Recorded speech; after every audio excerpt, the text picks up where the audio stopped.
offline maupun online, keberadaan perjanjian atau kontrak menjadi fondasi utama dalam menjalin hubungan hukum antar pihak. Perjanjian tidak hanya menjadi fungsi sebagai alat bukti adanya kesepakatan, tetapi juga sebagai sarana untuk memberikan kepastian hukum, melindungi kepentingan para pihak, serta mengatur hak dan kewajiban yang harus dipenuhi. Dengan demikian, pembahasan mengenai syarat-syarat dan asas perjanjian baik secara offline maupun online menjadi penting karena selain menjaga kebebasan hukum, hal ini juga memberikan perlindungan, kepastian, serta meningkatkan kepercayaan dalam hubungan bisnis di era globalisasi dan digitalisasi pada saat ini.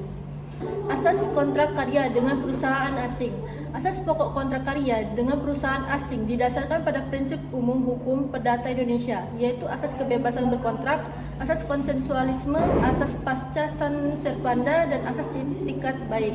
Prinsip-prinsip ini diterapkan khusus dalam kerjasama pengelolaan sumber daya mineral di Indonesia. Secara filosofi, dasar seluruh kegiatan ekonomi Indonesia berlandaskan pasal 33 ayat 3 Undang-Undang 1945 yang menyatakan bahwa bumi dan air dan kekayaan alam yang terkandung di dalamnya dikuasai oleh negara dan dipergunakan untuk sebesar-besarnya kemakmuran rakyat. Artinya, setiap rakyat karya dengan perusahaan asing harus tetap berorientasi pada kesejahteraan rakyat. Asas-asas dalam kontrak karya asing. Asas-asas yang harus diperhatikan dalam menjalankan kontrak karya dengan perusahaan asing, yaitu 1. Asas itikat baik atau good faith.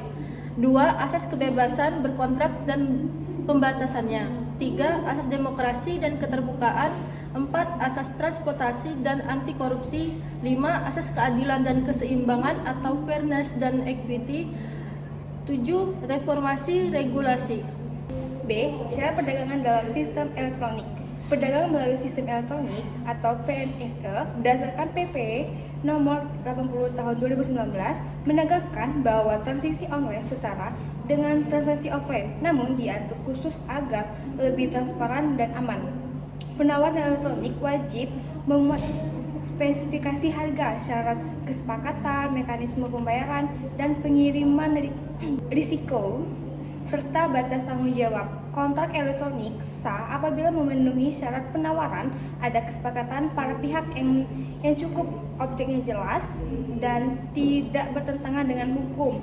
Pelaku usaha juga wajib mencantumkan identitas yang jelas, mematuhi aturan terkait mengutamakan produk dalam negeri, serta melindungi hak konsumen. Pelanggan terhadap ketentuan ini dapat dikenakan sanksi administrasi seperti peringatan, daftar hitam, pemblokiran, hingga pencabutan izin usaha.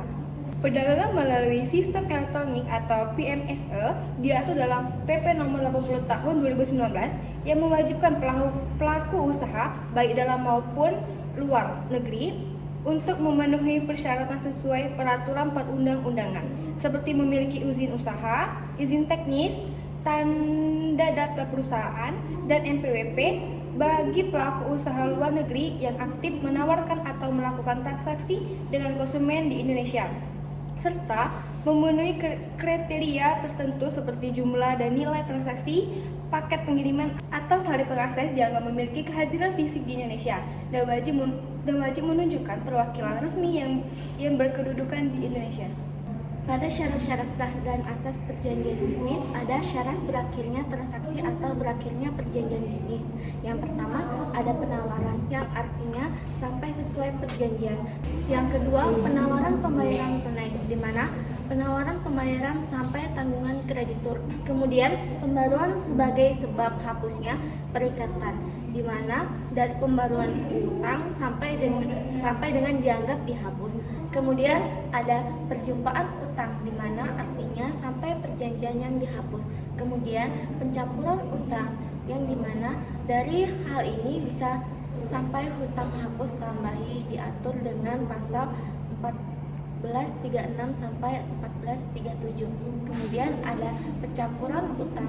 Kemudian ada pembebasan utang, yang artinya sampai KUH Perdata. Lalu ada batal atau karena pembatalan, yang dimana dari tidak menutup sampai paksaan dilanjutkan kebatalan sampai KHUA Perdata.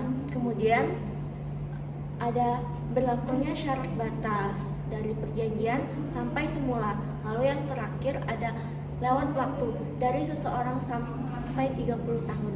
Syarat force majeure atau keadaan memaksa. Force majeure adalah suatu keadaan luar biasa yang terjadi di luar kemampuan dan kehendak para pihak dalam perjanjian yang menyebabkan salah satu pihak tidak melaksanakan kewajibannya sebagaimana yang diperjanjikan.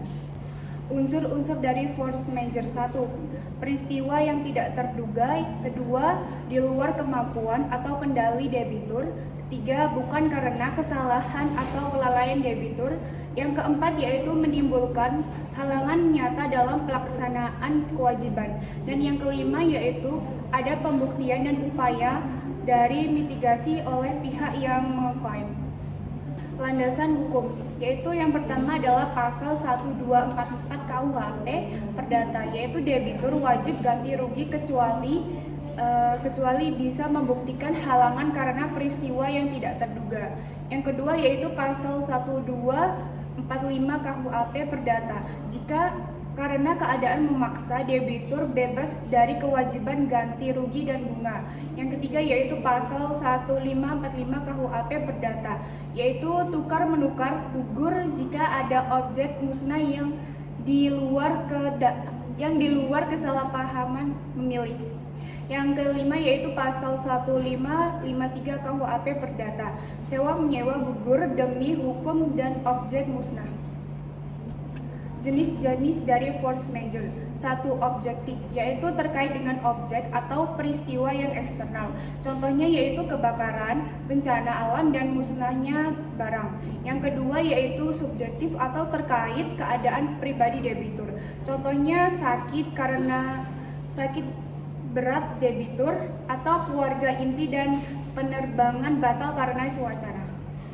Nah, selanjutnya itu ada asas ganti rugi akibat perbuatan melawan hukum, yang dimana asas ganti rugi ini diatur secara fundamental dalam pasal 1365 Burgerjeet Wetboek, yang dimana pasal ini menyatakan bahwa tiap perbuatan itu melawan hukum yang menimbulkan kerugian pada orang lain mewajibkan orang yang karena kesalahannya menerbitkan kerugian itu dan mengganti kerugian tersebut. Nah, meskipun pasal 1365 BW itu berfokus pada kesalahan individu dalam konteks bisnis, perluasan tanggung jawab diterapkan dalam pasal 1367 BW, yang dimana perusahaan perseroan terbatas atau PT itu bertanggung jawab atas kerugian yang disebabkan oleh staf atau karyawannya dalam menjalankan tugas kedinasan.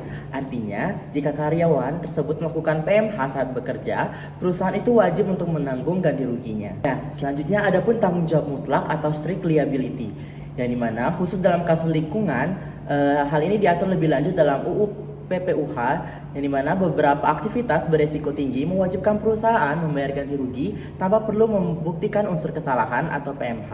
Namun, gugatan ganti rugi ini melalui jalur perdata atau pasal 1365 BW tetap menjadi pilihan.